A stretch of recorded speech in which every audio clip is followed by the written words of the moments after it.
You know, the best way to describe Abdullah ibn Mas'ud's knowledge was as Imam Abu Hanifa rahmatullahi alayhi described it. Imam Awza'i rahmatullahi alayhi met Imam Abu Hanifa rahmatullahi alayhi in Mecca.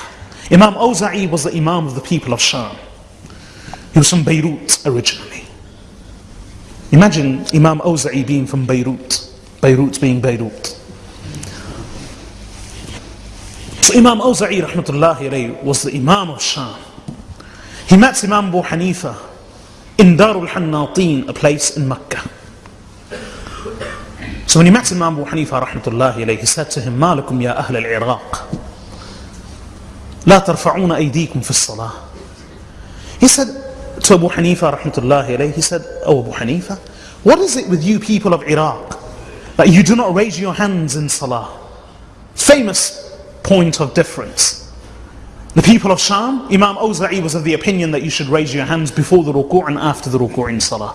Imam Abu Hanifa rahmatullahi alayhi and the scholars of Iraq in general, they would not raise their hands in salah, and that's the position of the Hanafi fiqh and the Maliki fiqh. And remember, it's a question of sunnah, not a question of karaha or obligation. So Imam Awza'i rahmatullahi alayhi said to Imam Abu Hanifa rahmatullahi alayhi, "Ma lakum ya ahl al-Iraq, what is it with you people of Iraq? You do not raise your hands in salah before ruku' and after ruku'." When Ibn Shihab al-Zuhri related to us, Awza'i says, Ibn Shihab al-Zuhri related to us from Salim, the son of Abdullah ibn Umar, from his father Abdullah ibn Umar, who said Rasulullah sallallahu alayhi wa sallam would raise his hands in salah before ruku' and after ruku'. So he mentioned the whole chain. He said, "Why don't you raise your hands? What's wrong? What is it with you people of Iraq that you don't raise your hands?"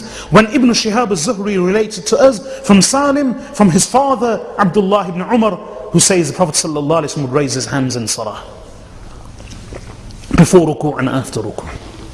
So Imam Abu Hanifa rahmatullahi alayhi said, the reason is because nothing categorical has been related about this from Rasulullah sallallahu alayhi wa sallam.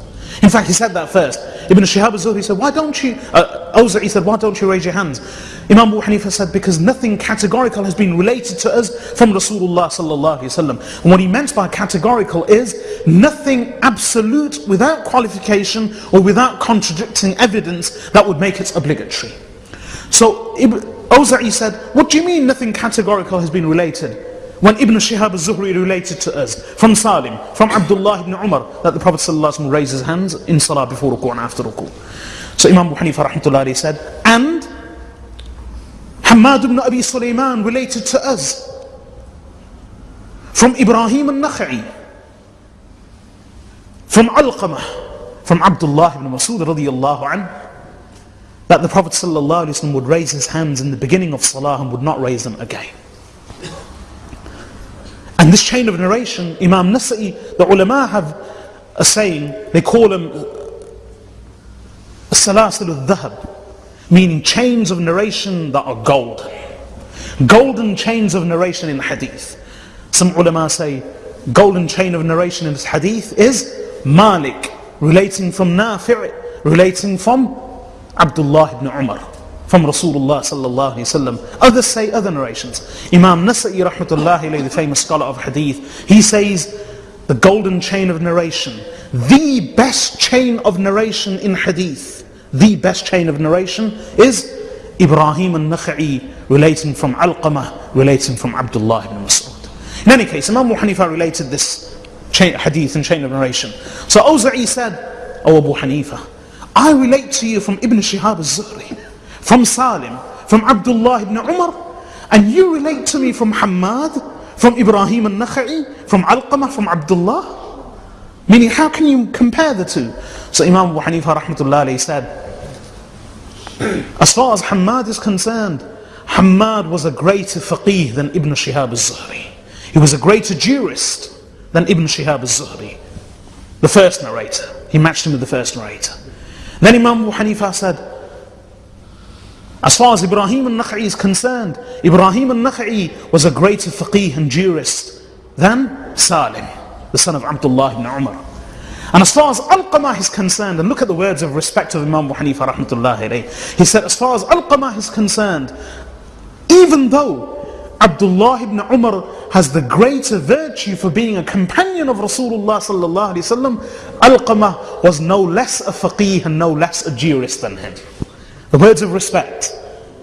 Even though he had the honor and privilege of being the companion of Rasulullah sallallahu alaihi wasallam, meaning Abdullah ibn Umar, Alqamah was no less a faqih and jurist than him.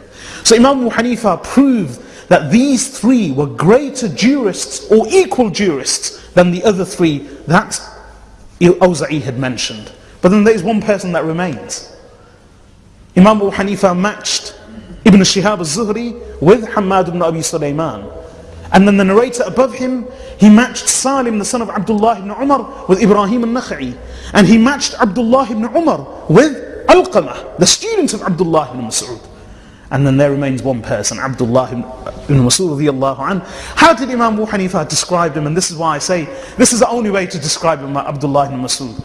After mentioning these three, finally he said to Awza'i about Abdullah ibn Mas'ud, wa Abdullah, Abdullah. And Abdullah ibn Mas'ud is Abdullah.